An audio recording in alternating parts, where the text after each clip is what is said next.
इस वीडियो में हम समझेंगे प्रत्यावर्ती धारा।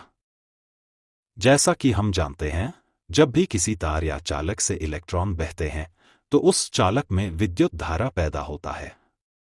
इस धारा की दिशा इलेक्ट्रॉनों के बहने की दिशा के ठीक विपरीत होती है।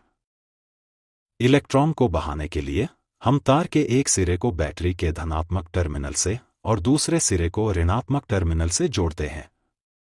हम देखते हैं कि इलेक्ट्रॉन ऋणात्मक से धनात्मक की ओर बह रहे हैं, जबकि धारा धनात्मक से ऋणात्मक की ओर बहता है।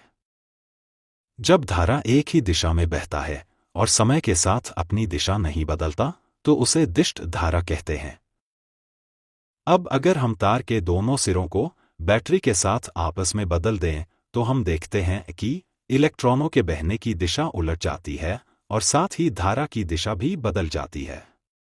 अगर हम इसी प्रक्रिया को बहुत कम समय में बार बार दोहराएं तो धारा की दिशा लगातार बदलती रहती है।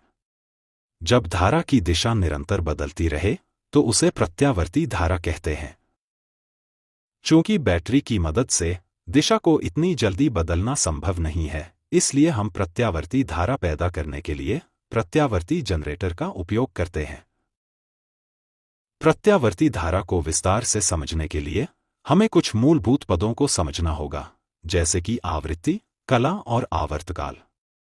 अब मान लीजिए कि एक प्रत्यावर्ती जनित्र है जिससे एक बल्ब को तार के माध्यम से जोड़ा गया है। हम देखते हैं कि तार में धारा की दिशा निरंतर बदल रही है, जिसके कारण बल्ब की चमक कम और ज्यादा होती रहती है। लेकिन व्यावहारिक रूप से हम ऐसा होते हुए नहीं देख पाते, क्योंकि यह प्रक्रिया बहुत ही तीव्र गति से होती है। अब यदि हम तार में प्रवाहित होने वाली धारा के मान को ग्राफ से निरूपित करें तो हमें एक तरंग का प्रतिरूप मिलता है। जब धारा तार में प्रवाहित होना प्रारंभ होती है तो उसका मान शुरुआत में 0 होता है। यह धारा एक निश्चित समयांतराल में अपने अधिकतम मान तक पहुंचती है। जैसे ही धारा की दिशा बदलती है, वैसे ही धारा का मान घटने लगता है और पुनः 0 हो जाता है। इसके पश्चात यह धारा विपरीत दिशा में प्रवाहित होती है, अपने अधिकतम मान तक पहुंचती है और फिर से धारा की दिशा बदलती है, मान कम होने लगता है और अंत में 0 तक पहुंच जाता है। यही प्रक्रिया बार बार दोहराई जाती रहती है।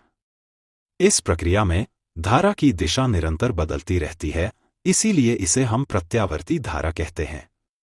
इस तरंग प्रतिरूप में जो सबसे ऊपरी शिखर है वह धारा का शिखर मान है, जिसे हम I0 से दर्शाते हैं। तरंग का एक चक्र पूरा होने में जो निश्चित समय लगता है उसे हम आवर्तकाल कहते हैं, इसे हम T से दर्शाते हैं। प्रत्यावर्ती धारा 1 सेकंड में कई चक्र पूरे करती है और 1 सेकंड में जितने चक्र पूरे होते हैं उसे हम आवृत्ति कहते हैं। इस आवृत्ति को हम न्यू से निरूपित करते हैं। प्रत्यावर्ती धारा को हम कुछ इस तरह से व्यक्त कर सकते हैं। यहां I एक विशेष समय पर धारा का तात्कालिक मान है और I0 धारा का शिखर मान है। इस समीकरण में ओमेगा कोणीय आवृत्ति है, जिसकी वैल्यू 2π/T होती है। यहां T वह समय है जिसमें एक चक्र पूर्ण होता है।